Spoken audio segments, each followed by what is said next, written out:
ካለሽ የቤተሰብ ድርሻ ላይ የተወሰነው ትንሽ እንድትሰጪኝ ፈልጌ ነው። ምን? እውዬ እኔ ቆንጆ እንዴ በፍጹም ሌላ ነገር እኮ አስቤ አይደለም። ያው ግን አክሲዮኑ ባንቺ ስም ከሆነ ሌላም ችግር ሊያመጣብን ይችላል ብዬ ነው። ወይ ደግሞ ማን ያውቃል ያ ዲቃላ የሆነ ወንድምሽ ይሄንንም አክሲዮን በእጁ ለማስገባት እየተሯሯጠ ሊሆን ይችላል። ወይ ደግሞ ቢኒያም ባናገረውና ሐሳቡን ባስቀይረውስ? ፖሊስ ጣቢያ ሄደሽ ነው የምታናግሪው? ጥሩ ይሄን ያህል ድፍረቱ ካለሽ ሂጂና አናግሪው። እንደኔ ግን ቢቀርብሽ ይሻልሻል። በዛው እንዳያስገቡሽ። እንዴ ተመልሼማ እዛ እስር ቤት መግባት አልፈልግም። ኧረ ቆይ ባለፈው ያልኩሽን ነገር ምን አደረግሽው? እያሰብሽበት ነው? ምኑን አክስቴ? የቱን ነገር? እዝራን እስከ መጨረሻው ካጠገባችን የማራቁን ነገር ነው። አሁንማ ከሀብል ጋር ሆኖ ማንንም ሰው አይችላችሁ። ትሰሚኛለሽ? አይደለም ላንቺ ለራሴ ነፍስ ራሱ ሰጋለሁ። እስቲ መጀመሪያ እኔ ከዚህ ወንጀል ነፃ መሆኔን ማረጋገጥ እችላለሁ? ሜርሲ እሱን ነገር አክሲዮኑን በእጅ ስታስገቢልኝ በደንብ አድርጌ ያረጋግጥልሻለሁ እያልኩሽ ነው። እንደነገርኩሽ ሀብል ማለት እስትንፋሴ ናት። ይሄንን ማለቴ አውቃለሁ በጣም ያሳፍራል። ግን እንደው ፈቃድሽ ከሆነ ልጄ ሀብልን ብትሰጪኝ። በስመ አብ ምን ነው ወይዘሮ ሀና፣ እኔ እኮ ልጄን ሽፍንፍና አድርጌ ነው ያሳደግኳት። እንዴት አንዷ ልጅን ስጪኝ ትይኛለሽ? ካጠፋው ይቅርታ፣ ግን ደግሞ እኔም እኮ እናትነት። ሰላም ሰላም ውዴ ቻናል ቤተሰቦች እንዴት ናችሁልኝ? እንኳን ወደ እኔ ዩቲዩብ ቻናል በሰላም መጣችሁ። ደህና ናችሁ ወይ ውድ ቤተሰቦቼ? እንግዲህ በሀብል ድራማ እስከዛሬ ድረስ እንግዲህ ስንፈራው የነበረው ወይም ደግሞ የአጸደ ሴራ አሁን ላይ ግልጽ ወጥቷል። አጸደ የወንድሟ ልጅ ሜርሲን ማለት ነው። እንግዲህ አሁን ላይ ገንዘቧን በእጇ ልትቀበላት ጫፍ ደርሳለች። እንደሚታወቀው እንግዲህ ሜርሲን ወንጀለኛ እንደሆነች አድርጋ የማህደር ሞት ውስጥ እንድትሳተፍ አድርጋታለች። እሱም እንግዲህ ለራሷ ጥቅም ነበረ። የዛን ቤት ንብረት የምታገኝበት መንገድ አንድና አንድ ሜርሲ እንደሆነች ስላወቀች ነው። በሚገርም ሁኔታ እንግዲህ ሜርሲ እዛ ቤት አንድ ውርስ አላት። እሱም የሟች እናቷ ማለት ነው ውርስ ላይ የምትካፈለው ንብረት አለ ማለት ነው። ወይም ደግሞ የአክሲዮን ይመስለኛል፣ የድርጅት አክሲዮን። እና አጸደ እንግዲህ እስከዛሬ ድረስ ያም ሁሉ ሴራ ስትጎነጉን የነበረው የቤተሰቡን ንብረት በትንሹም ቢሆን በእሷ በኩል እንደምታገኘው ስላሰበች ነበረ። ሜርሲንም እንግዲህ በሚገባ ተጠቅማባታለች። ጥሩ ሰው መስላ የወንድሟ ልጅ ሜርሲን በመጥፎ ነገር አእምሮዋን ተብትባ መጥፎ ነገር ብቻ እንድታስብ፣ ቤተሰቦቿ እንድትጠላ፣ አባቷ እንድትጠራጠር፣ ወንድሟ እንድትጠላ በማድረግ ሌላው ቀርቶ ለዘመናት ተደብቆ የነበረው ሚስጥር እዝራ የዛቤል ልጅ አለመሆኑን ሳይቀር ማለት ነው በመናገር ለእዝራ ጥላቻ እንዲኖራትና እዝራ ደግሞ የቤታቸውን ንብረት ሊያሸሽ እንደሆነ ወይም ደግሞ ከሀብል ጋር ሆኖ ሊወስደው ሙሉ ለሙሉ እንደሆነ ንብረቱ ሁሉ በሱ ስም እንደሆነና ልጁ ደግሞ ወፍ ዘራሽ እንጂ የዚህ ቤት ፋሚሊ ወይም ደግሞ ምንም አይነት ዝምድና እንደሌለው በመንገር ትክክለኛ ወንድምሽ አይደለም፣ ከድሮ ጀምሮ አንቺ በቤተሰቦችሽና በአባትሽ እንድትጠልይ ሲያደርግ ነበረ። ለአባትሽ ጥሩ ልጅ በመምሰል እንግዲህ አንቺ አባትሽ እንዲጠላሽ እያደረገች ነው በማለት አእምሮዋ ላይ መርዝ በመርጨት ማለት ነው እንግዲህ ልጅቷ ለወንድሟ ጥላቻ እንዲኖራት፣ ለወንድሟ ብቻ ሳይሆን ለገዛ ወንድሟ ሳይቀር ጥላቻ ለአባቷ ማለት ነው ለአቶ እስክንድር እንግዲህ ጥላቻ እንዲኖራት አድርጋለች። ከሁሉም ሰው ጋር እንድትጣላን ያደርገቻት። በጣም ነው የሚገርመው። ከመጀመሪያው ጀምሮ የታቀደበት ነበረ። ገንዘብ ግን በጣም መጥፎ ነው። የገዛ የእህትን የወንድምን ልጅ ሳይቀር እንግዲህ እንደዚህ ያስከዳል። ሌላ መንገድ እንኳ ብታጣ ሜርሲ ተጠቀመችባት። ሜርሲ ያክስቷን ያጸደን ተንኮል ምንም አታውቅም። የምር እሷ ያሰበችላት መስላ እኔ ብቻ ነኝ ያለውሽ፣ አንዷ ብቸኛዋ የወንድሜ ልጅ አንቺ ነሽ፣ ወንድሜ እንኳን ከድቶኛል፣ አንቺንም ደግሞ በእዝራ ምክር እየጠላሽ ነው በማለት አባቷን ሳይቀር እንድትጠላውና ከቻልሽ አክሲዮንሽን ተካፈይ፣ ሙሉ ለሙሉ በእዝራ ስም ነው ያለው። ሀብል ደግሞ ተንኮለኛና መጥፎ ልጅ ናት፣ ከእስር ቤት ስትፈታ ይህን ንብረት አታገኘውም በማለት ልጅቷን እንግዲህ ሌት ተቀን መክራ መጥፎ ነገሮችን ወደ አእምሮዋ ሞልታ ማለት ነው። ሜርሲ ሙሉ ለሙሉ ከራሷን ቁጥጥ ማለት በአጸደ ቁጥጥር ስር ነው ያለችውና አጸደ ያለቻትን ነገር ሁሉ ነው የምታስበው የምታደርገው። እናም እንግዲህ አጸደ ነገሮች የተሳኩላት ይመስለኛል። አሁን ላይ የት ድረስ እንደምትጓዝ ባናቅም ማለት ነው ከቤተሰቦቿ ለይታ ለብቻዋ በማድረግ ከወንድሟና ከአባቷ ጋር ጸብ እንድትሆን ያደረገቻትን ሜርሲን አሁን ላይ ጊዜው መጠቀሚያዋ ጊዜ የደረሰ ይመስለኛል። ለዛም እንግዲህ በዛሬው ክፍል እንግዲህ እንዳያችሁት ሀብል ከስር ተፈታለች። በሚገርም ሁኔታ ቢንያም የሚባለው ልጅ ከመጀመሪያውም ጀምሮ ገንዘብ ተሰጥቶት እህትን እናሳክምልሃለን ተብሎ ነው እንግዲህ የእሱን እህት ለማዳን ሌላ ወንጀል ሰው መግደል የገባውና እንግዲህ ማህደርን ከገደለ በኋላ በሀብል እንዲያሳብብ ተነግሮት እምቢ ሲል ሲከራከራቸው አይተን ነበረ። ይህን ማድረግ አልችልም፣ ራሳቸው ፖሊሶቹ በምርመራ ይደርሱበታል ሀብል እንደሆነች። ምክንያቱም ቢላው እሷ ስለሆነ እኔ ከተናገርኩ እኔ እጠረጠራለሁ። ስለዚህ ራሳቸው ይድረሱበት፣ በአሻራው ይደርሱበታል። እኔ አልናገርም ቢልም አጸደ እህቱን በማገት ነበር ያስፈራራችው። እህቱን ታማሚቱን በማገት እንግዲህ ያልኩን አድርገህ ሀብል ናት ብለህ ቃል በቃል አንተም እጅን ትሰጣለህ፣ እሷም ትታሰራለች። ያኔ እህትህ ከኔ ነጻ ትሆንልሃለች እና ደግሞ አሳክምልሃለሁ ብለው ነበር። ታዲያ ይህን ነገር እንግዲህ ቢኒ አእምሮ ሳይፈቅድና ሳይፈልግ ነበር ይህን ነገር ያደረገው። እኔ በጣም ነው የተገረምኩትኝ። ስንት አይነት ሰው አለ በመከራ በጭንቅ ውስጥ ሆኖ ራሱ ለእውነት የሚቆም ሰው። በእርግጥ ያደረገው ነገር በጣም ከባድ ነው፣ ሰውን ያክል ነው የገደለው። ነገር ግን ደግሞ ሀብል አዛኝ ነው ላለማለት፣ ሀብልን እዚህ ውስጥ ላለመክተት የሄደበት ርቀትና የታገለው ትግል በጣም ነው ያስገረመኝ። ታዲያ እንግዲህ አጸደ ይህን ልጅ በግድ ይህን ነገር እንዲያደርግ አዛው ነበረ። እሱም ሀብል ላይ መስክሮ ሀብል እንድታሰራ አስደርጓል። እሱም እስር ቤት ገብቶ ነበረ።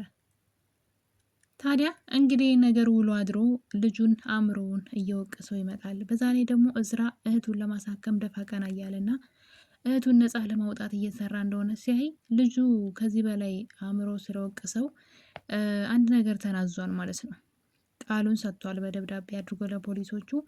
እሱም እንግዲህ ሀብል ይህን ነገር እንዲያደርግ እንዳላዘዘችው ጭራሽ ገዳይዋም ሆነ አስገዳይዋ ሜርሲ እንደሆነች ለፖሊሱ አሳውቋል ማለት ነው። በሱ በሰጠው ቃል መሰረት እንግዲህ ሀብል ከስር ተፈታለች። በጣም ነው ደስ የሚለው። ሀብል ከስር መፈታቷ ብቻ አይደለም፣ እሷ እስር ቤት በነበረችበት ጊዜ እዝራ ፍቅሯ አገር ሽቶበት በጣም ወደዋት ነበረ። ከእስር ቤት ስትወጣ እንደ አዲስ ሙሽራ አድርጎ ተወዳጇ የተጠላችው ሙሽራ ነበር የሚለው አይደል የመጀመሪያ ስሟ። እናም ተወዳጇ ሙሽራ እንድትባል እንደሚያደርግ ቃል ሲገባ ነበር እና በጣም ነበር የወደዳት እስር ቤት ከገባች በኋላ። እንደሚታወቀው ሲጋቡ ዓይንሽን ላፈር፣ እኔም የምወዳት ሴት አለች፣ እዚህ ቤት ያለችው ሰራተኛ ማህደር ፍቅረኛ ናት፣ እወዳታለሁ። ስለዚህ ያንቺና እኔ ትዳር በዛ ቢባል 6 ወር በዛ ቢባል አመት ያለዛ 6 ወር ነው ብሏት ነበረ። ያ ማለት አባቱ አቶ እስክንድር እስኪሞት ማለት ነው። እንግዲህ አቶ እስክንድር የካንሰር በሽታ ስላለበት እድሜው 6 ወር ብቻ ነው ተብሏን በሕክምና። ታዲያ አባቱን ለማስደሰት ብሎ ያገባትን ሴት እዝራ አሁን ላይ ነፍሱ እስኪወጣ እየወደዳት ይገኛልና ይህ በጣም ደስ የሚል ነገር ነው። ከእስር ቤት ስትወጣ የጠበቃት ነገር ካሳ ነው። እንግዲህ እንደዚህ አይነት ያልጠበቀችው ነገር ማለት ነው። እዝራ አበባ ይዞ እንግዲህ ሀብልን ከእስር ቤት ስትወጣ ተቀብሏታል።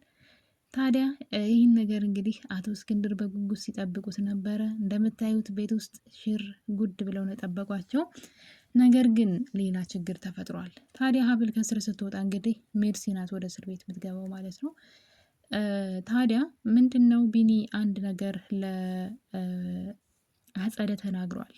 እህቴን አንድ ነገር አደርጋለሁ ብትይ አንቺና ሜርሲ ግድያ ውስጥ እንዳላችሁበት እናገራለሁ በማለት እንግዲህ ተጠርጣሪ እንደሚሆኑ ቀድሞ ተናግሯል። እህቴን አንድ ነገር እንዳታደርጉ ብሏል።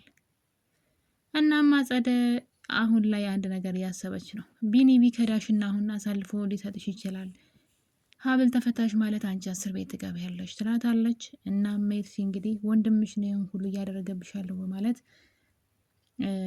ትናገራታለች። ሜርሲ የምታደርገው ነገር ስታጣ አክስቷ እንድትረዳበት ጠይቃትም አጸደ ግን በአንድ ሀሳብ ከተስማማሽ ነው ብላታለች። እሱም የእናትሽን አክሲዮን ለእኔ ስጭኝ፣ በእኔ ስም ይሆንልሽ። ምናልባት ብትታሰሪ እዝራ ሙሉ ለሙሉ ነው የሚወስድብሽ። ስለዚህ በእኔ ስም አዞሪው፣ እኔ ልርዳሽ፣ ከእስር ቤት እንዳትገቢ ያለች እየተጫወተችባት ትገኛለች። ነገር ግን ይህን ነገር ሚስጥር አድርጊው፣ ማንም ሰው እንዳያውቅ እያለቻት ነው። ያ ማለት እንግዲህ አክሲዮኑን ወስዳ ለሷ ስትሰጣት ማንም ሰው እንዳያውቅ ነው፣ በድብቅ እንድትሰጣት ነው። እና የእናቷን አክሲዮን ማለት ነው ለእኔ ስጭኝ፣ እኔ ልቆጣጠርልሽ፣ ድንገት ብትታሰሪ እንኳ እዝራ ይወስድብሻል። እኔ ግን እናትሽ ነኝ፣ እኔ ብቻ ነኝ ያለሁሽ ዘመድ፣ አባትሽም ወንድምሽም አይፈልጉሽም በማለት ሜርሲን እንግዲህ አክሲዮኑን በስሟ እንድታዞርላት እያግባባቻት ነው። በጣም ነው የሚገርመው። እንደዚህ አይነት ስግብግብ ሰዎች በጣም ይገርማል። ግን ከእሷ በላይ የምታሳዝነኝ ሜርሲ ነች፣ ወይም ደግሞ የምታናድዳይ በማለት ይስተካከልልኝ። ምክንያቱም ደግሞ አእምሯ ትልቅ ልጅ ናት፣ ማሰብ ትችላለች። አግስቷ ምን አይነት ጥቅመኛ ሴት እንደሆነች፣ እንዴት ለጥቅም ምን አይነት ክፋት እንደምትሰራ እያየቻት፣ ነገር ግን እንግዲህ በእሷ እጅ ወድቃለች። በነገራችን ላይ አጸደን ምንም ነገር እምቢ ማለት አችልም። አጸደን መረጃ ይዛባታለች የወንድሟ ልጅ ላይ ማለት ነው። እስር ቤት እያለች እንግዲህ እንዴት አድርጋ ማህደር እንዳስገደለቻት ስታወራ፣ እንዴት አቀነባብራ እንዳስገደለቻት ስታወራ፣ አክስት ተብዬዋ እንግዲህ አጸደ ያዘነች መስላ ግን መረጃ እየለቃቀመችባት ነበር። ሁሉንም ነገር ንገረኝ እያለች እያንዳንዱ ሚስጥሯን ሁሉ ነግራታለች። ያ ማለት እያስፈራራች ያለ ሌላትን ሁሉ ትቀበላታለች። ከዚህ በኋላ አሁን ጀምራለች። አሁን አይን አውጥታ ነው እንግዲህ ድርጅቱን በእኔ ስም አድርጌ ያለቻት። ሜርሲን በዚህ ሀሳብ እየተስማማች ነው። ታዲያ ይህን ነገር ማንም ሰው እንዳያውቅ በድብቅ ይደረግ ብላታለች።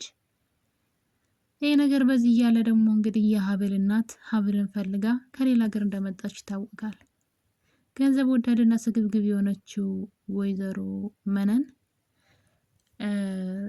ልጇን ፈልጋ የመጣችውን የሀብል እናት ሌላ ልጅ ሰጣታለች። ኩኩሻ የጎዳና ልጅ ወይም ደግሞ ዱርዬ ነገር ናት። ብቻ የጎዳና ልጅ ሆና ይሆን አስተዳደጓ ብቻ እንደ ዱርዬ አይነት ነገር ናት። ዱርዬ ሙሉ ለሙሉ ማለት ይቻላል፣ ከንግግሯ ከሁለነ ተግባሯ ሁላና እንግዲህ እሷን ልጅ ማለት ነው አሰልጥና ሀብልን ምሰይ ብላ አሰልጥና እንግዲህ ለሀብል ናት ልጅሽ ናት ብላ ሰጥታታለች ማለት ነው። የሀብል እናትም እንግዲህ ስታያት በደስታ ነበር የተቀበለቻት። በጣም የሚያሳዝነው ነገር ግን ወይዘሮ መነን ምን አይነት አስመሳይ ሴት እንደሆነች በጣም ነው የሚገርመውና ማለት ሴትዋ ላይ ሙድ ትይዝባት ነበረ።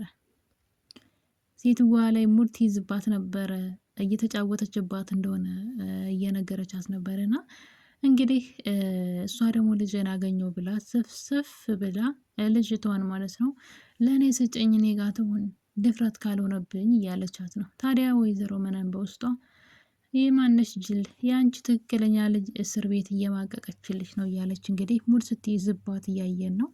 ነገር ግን አሁን ኩኩሻን ማለት ነው ወስዳ እንግዲህ እናትሽ ናት ብላ ሰጥታታለች። የሚገርመው ነገር ግን ኩኩሻ ደግሞ በትክክል ከዛ ከሱሷ ወይም ደግሞ ከዛኛው ማንነቷ ከዱርዬነት ማንነቷ አልወጣችም። ካራክተር ውስጥ ነው፣ ልክ እንደ ፊልም ማለት ነው።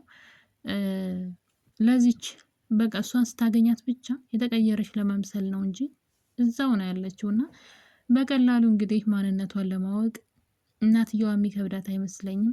ሱሰኛ ናት። ምንድነው አመል አይላጩት ይባላል ከነተረቱና እንግዲህ አመሏም ባንዴ ሊተዋት ይችላል ብዬ አላስብም። ገና ብዙ ዋጋ ያስከፍላታል። ታዲያ እንግዲህ ልጇን ፈልጋ የመጣችው የሀብል እናት የእሷ ልጅ ያልሆነችው ሌላኛው ልጅ ተሰጥቷት እንግዲህ ልጅ ብላ ተቀብላለች።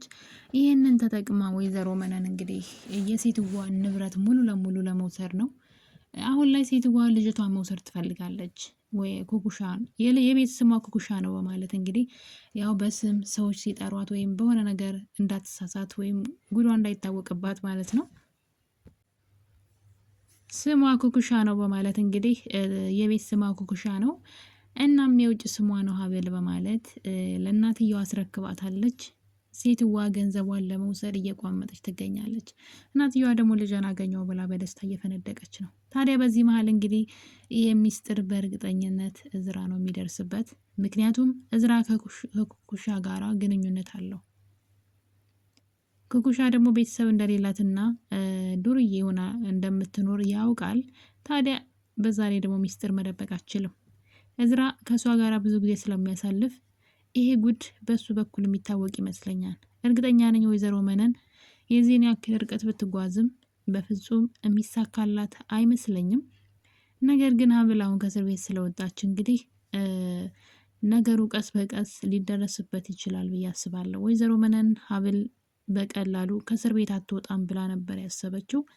ነገር ግን ቢኒ ነጻ አውጥቷታል። ከዚህ በኋላ ተጠርጥራ ወደ እስር ቤት የምትሄድበት አንዳች ምክንያት የለም ብዬ አስባለሁ። ውድ ቤተሰቦቼ እንግዲህ ሀብል ድራማ የዛሬው ይህን ይመስል ነበረ።